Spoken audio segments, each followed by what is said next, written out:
Everyone, and welcome to your NARSA weekly update for the week commencing Monday the 28th of August 2023. August is almost done, next time it's September. Wow, it's Gary here again. And do you remember last week, for those that listened last week, I said it feels like a kind of slow and uninspiring start to the season, and I think in the fullness of time that we'll recall, this is just one of those things that goes with rebuilding the squad and you know, that sort of thing. Remember I said that? I remember that I said that, and man oh man, it just goes to show that football can have a very funny way of turning your world upside down, sometimes for the better and sometimes not so much, very, very quickly. And we'll get to that part when we get to the game segment here in a wee bit. But wow, what a week that we had there. And I hope that we're saying the exact same thing this time next week as well.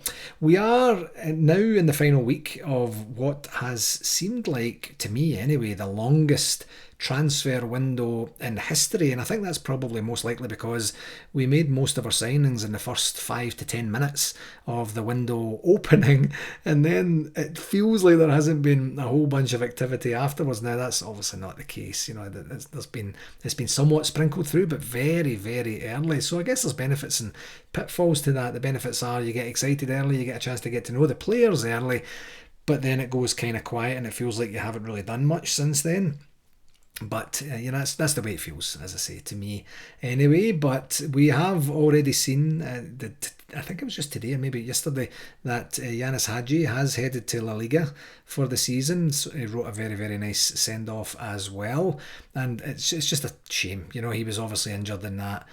Who was it against? It was against one of the kind of lower league in the League Cup, I believe it was, lower league teams. Just a freak accident, and you know, he's out for a year, and then the competition that's been created for his position at Ibrox now is just untenable for someone to come back after that amount of time and be able to command the first team spot. So I think it's a great move for both him and the club, and the ideal state of course is that he comes back having played, you know, 30-40 games or so over in a very competitive league over there, gets a chance to play against some of the best players in the world, and then we get a better version of him and he comes back and sees out the remaining 2 years of his contract with us as a much better player, or as a much more sellable asset, I guess is probably the best way to say it, not to make him sound like a piece of meat or anything like that, but that's the way that things go. But popular player, and you know, whether you love or hate him, you know, I think he'll be a bit of a miss. But I kind of agree with most of the stuff I've seen online that I don't think he was going to get too much of playing time, that certainly in this early part of the season. And he's young and he's full of the beans and he's probably impatient as well, and he's just decided, I want to go do something else. So it's going to be very interesting in terms of back to the transfer window to see what happens here in the next few days. We have until Friday that you know, we can see what happens in terms of outgoings and incomings. I'm not sure what we'll see. It's likely more going to be outs than ins at this stage, I would imagine. And the only two that I can really think of in terms of, well, I guess three, now that I say that out loud, would be Scott Wright, Ben Davies, and I'm taking an absolute... Glenn Kamara. My oh my, I took an absolute blank on his name there because he hasn't played for so long. But yeah, that's the three that I would imagine. Maybe not Scott Wright. He did have a wee bit of a foray over to Turkey and then just decided to kind of wait it out. But yeah, Glenn Kamara and Ben Davies, I would imagine the club would be looking to try and cash in on as much as they possibly can anyway. So yeah, we'll see what it looks like in terms of the outies, and maybe we'll see what that ends up manifesting itself in terms of the innies as we go forward. But I don't know. I'm just the same as everyone else, and I just love this part of the season because it's kind of exciting as we move forward. On to the game segment for this past week. As you know, 2 games we had, and one was the playoff first round, or first leg of the playoff round against PSV, and the second one was away to Ross County in the league, and both of them I thought served up tremendous entertainment. Starting off with the PSV Eindhoven game from last week, and of course the score ends up an absolute carbon copy of the same stage last season with the 2-2 draw at Ibrox, and it was a really fast-paced and as I say, entertaining game overall, with both teams really just going at it. And when I see that what I typically think is that both teams genuinely believe that they're better or they can get at the other team, and they just go for it. And it's kind of wanton, it's maybe not wanton abandon, but it's a case of just go for it. You will get chances, and hopefully you'll take them when they come along. And it was, I thought fairly tense and closely fought first half, and it did look like we were heading in all square until Abdallah Sima curled in an absolutely brilliant shot into the top corner to give us the lead at half time. And of course he does that just round about the time that we start to get some chatter on the WhatsApp group for NARSA, talking about how what will I say here to make it polite, since this is a family show, how much less of a good player he is than we would rather he be, or something like that. But cracking way to end the half, and that's definitely a highlight reel goal for him, and good for him. Unfortunately, PSV equalised in the 61st minute after to be fair, it was a well worked goal, so I don't mind those, especially at this level, because you're not blaming anyone, you're not blaming any bad behaviour or poor marking, defending or anything like that. And then about a quarter of an hour later, we had an absolutely brilliant move started by the fantastic Todd Cantwell, who I thought he waited too long to release Dessers on the right, and I'm pretty sure every single person who watched that thought or assumed that Dessers was offside. Such was Cantwell. He just took his time, as I say. But we kept going anyway. Dessers played an absolutely perfect pass right across the goal to Matondo, and he sublimely stroked it home first time. And that's confidence play right there, to do that. And goes to VAR, and we get the goal because the linesman called it right and said no, he was onside. That's incredible.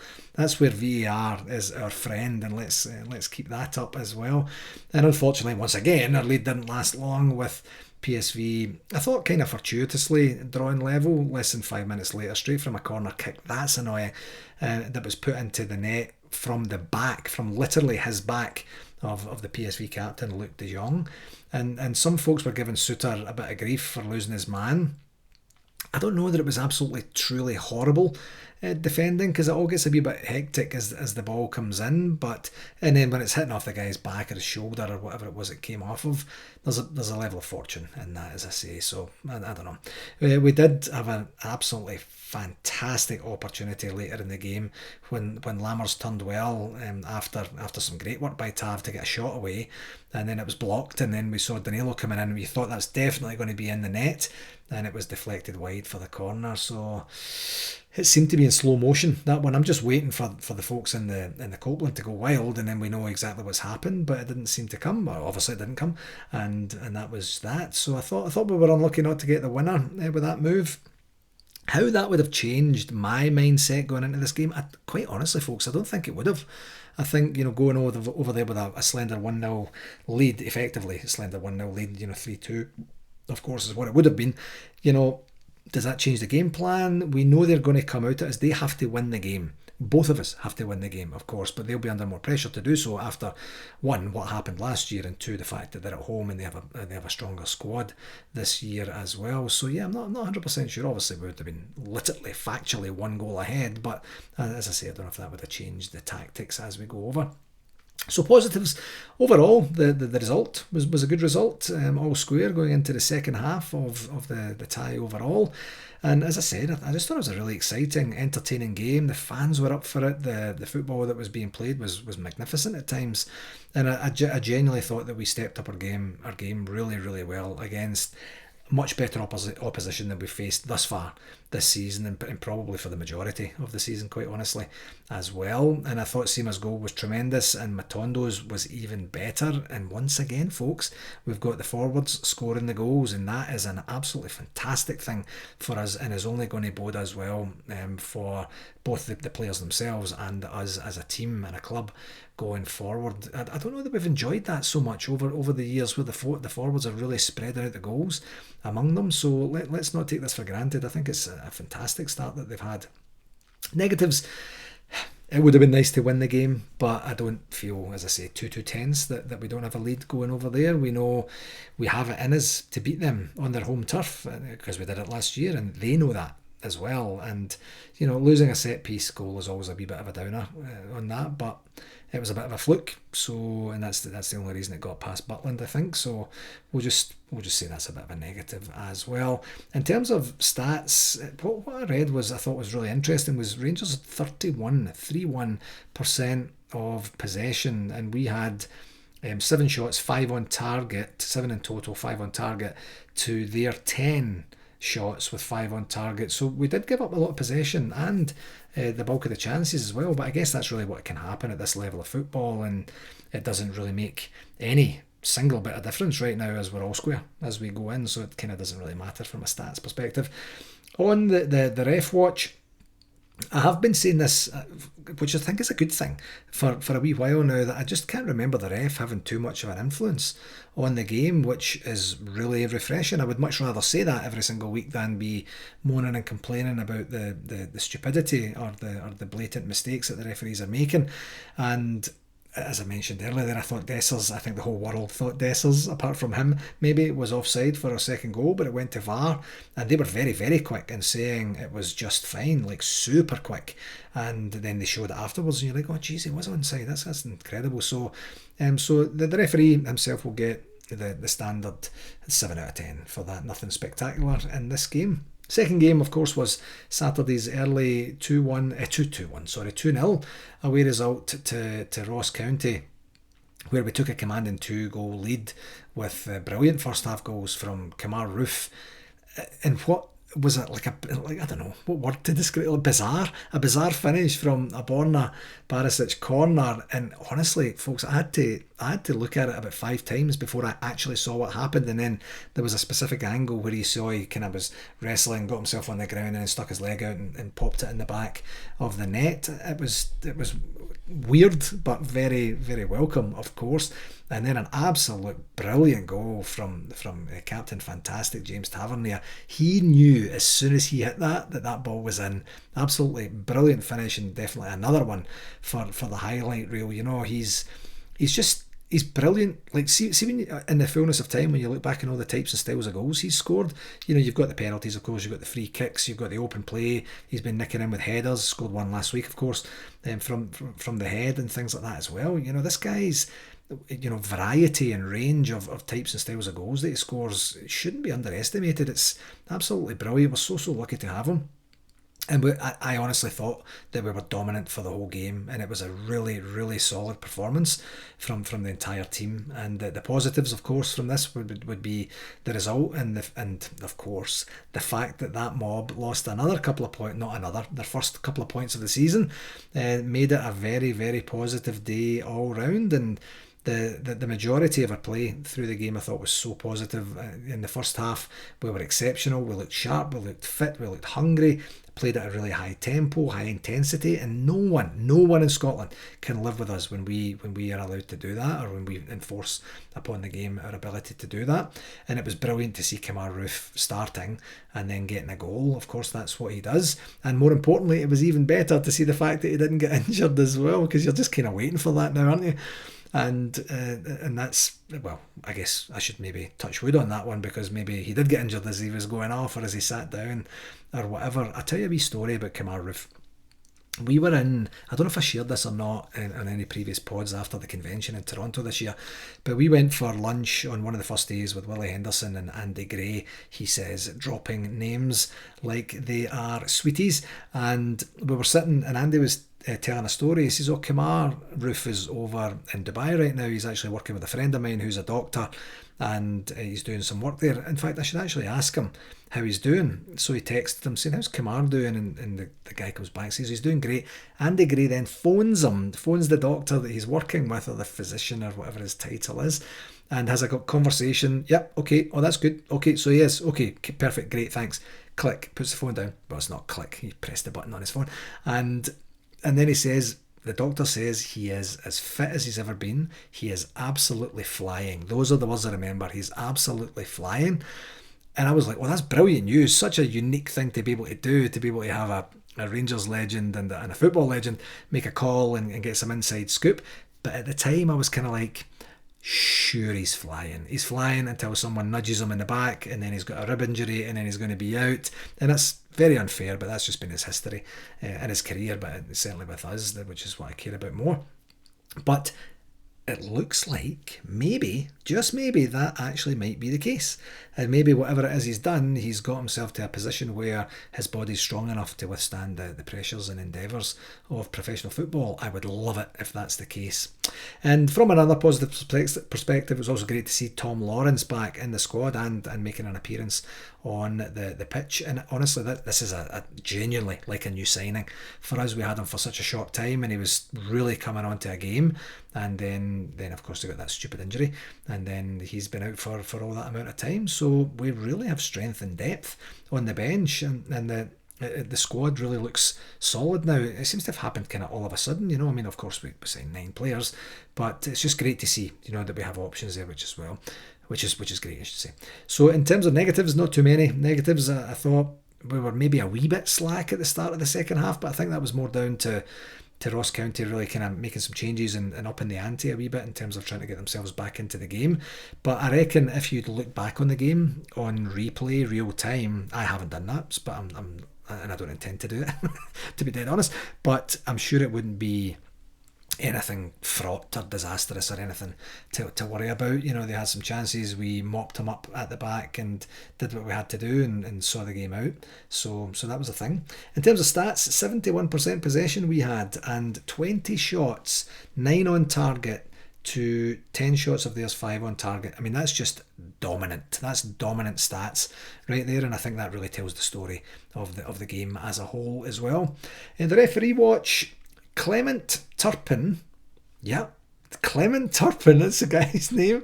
I don't even know why I'm laughing. Clement, if you're listening, I'm laughing at your name because it's kind of funny. But I thought he had a really, really solid first half. He let the game flow where he could and seemed to talk and coach the players through the game quite a lot, and there was nothing really to talk about or write home about in the second half. So just because of his name, Clement Turpin, and the fact that he did well in the game, I'm going to give him 7.5 out of 10 for that one as well. 2 games this week, of course, Champions League playoff round and a small matter of the first Old Firm game of the season. So the playoff game, second leg, is on Wednesday the 30th of August, and that's a 3 p.m. Eastern Standard Time kickoff. That's 8 p.m. UK. What to say about this one? We know what we have to do. We have to win the game, as I mentioned earlier. We had chances, they had chances at Ibrox. I think if we can limit their good chances and cut out any mistakes at the back, I think we'll definitely be able to create chances. And the way that our forwards are all in and around the goals, I wouldn't be surprised if we score more than one. I think it could maybe even be a high scoring game, the way that things are shaping up, and it would be great from a personal perspective to see Lammers get a goal or two, as well, as he's had a wee bit of a rough go. Had a good pre-season, we were all excited, and it just hasn't quite worked out for him in terms of competitive action just yet. So I'd love to see him get a wee bit of success over there as well. And then on Sunday morning, the 3rd of September at 7 a.m. Eastern Standard Time, that's noon kickoff, we have a small matter of a home match against the Beasts from the East, and that's Celtic, of course. And with their inability to break down St Johnstone at the weekend, we now have the chance to go above them in the table bona fide for the first time in what seems like absolutely ages now. I know that it's only the 4th game of the season, everyone, but just the psychological boost it would give us, especially after our hysteria or hysterics that we went into when we got beat by Kilmarnock on the opening day. It would be absolutely brilliant for us. It would be absolutely tremendous for us. We're already ahead of them on goal difference as it stands right now, so a victory of course would stretch that a wee bit more as well. So it's a tremendous opportunity for Michael Beale and his team, and you know, and regardless of what happens on Wednesday, we have to pick ourselves up and you know, get ready and go on Sunday. And as I kind of mentioned quite a lot, we have earned the right to look forward to and enjoy Sunday's game, and hopefully it'll be the result that we're all looking for, because if we really put them to the sword, the transfer window's closed, we are starting to fly, especially if we qualify for the Champions League. What a week, the things that history and dreams are made of. So yeah, and then after this, of course, we go into the international break where it all stops for a couple of weeks and we get a wee bit of a breather after 9 games in a month, basically. So it'll be good to collect our thoughts a wee bit and our collective breath as well, and get ready for some big games after the break. I was talking to someone today that if the results are bad, the international break will be very welcome. If the results are excellent, we'll be kind of lamenting the international result, the international break a wee bit. We're like, oh, can we not just play one of these games anyway? But anyway. For RTV, we're just in the process. All the emails went out last week regarding the season fees, and we're just answering questions that have come in from certain clubs that have been responding to that as well. So if we haven't got back to you yet, please know that we will. We've just been busy on other bits and pieces for right now. But I did want to send out one reminder that if we don't get, we don't get any UEFA games from this point forward in Europe at all on live on RTV. You'll get the audio commentary, but you won't get the game live. It's only live after midnight UK time. So that's not part of the RTV package. It's not part of the numbers that we put together from an RTV package as well. Everything from the playoff round onwards is pulled by UEFA and sold to whomever their preferred broadcast partners are. So typically we advise people it's Paramount Plus in the States and it's DAZN in Canada as well. So we just had a couple of inquiries last week during the game of people saying, this is ridiculous, I don't have access to this game, what do you guys do? And I don't know how else to say that. Alan McWatt says it on his emails every week. I mention it, I'm sure, on the podcast as well, and so there's ample information that we're getting out there, but just wanted to let everyone know that just again. In terms of shout outs, I did want to pass on NARSA's sincere condolences to Bramalea Rangers Supporters Club and the family and friends of Bramalea life member and past president Alex Morrison, who it was confirmed earlier this past week that he had unfortunately passed away.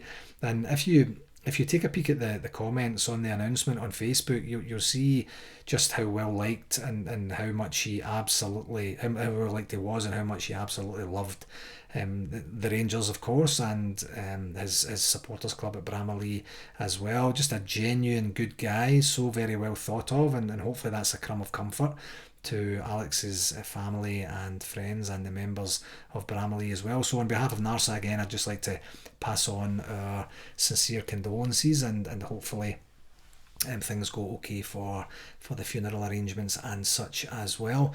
And it made me think a wee bit as well, folks, that as I was going through my notes for this past week, I realised that most of the shout outs, some of them I just make up myself, like Leo is 626 days and 89 weeks and all that sort of thing, but they're kind of more centred around the sadder elements of life. So it would be absolutely wonderful if I could get like a birth or an anniversary or a birthday or something cheery. As I say, it seems like for the most part the shout outs are more of a sad nature, and I'd like to keep it upbeat as much as we possibly can. So maybe just have a wee think about that as we move forward. In terms of a convention update for NARSA 2024, I can officially confirm that it is 276 days and 39 weeks until NARSA 2024 in New York City, assuming we can confirm the dates of the 30th of May to the 1st of June, which I once again have to say, to be super clear, they're not formally confirmed as yet. And in terms of an actual update, there isn't much change from last week or the last couple of weeks, I guess I should really say. We did close the survey earlier last week and we had over 450 responses by closing time, 455 to be precise.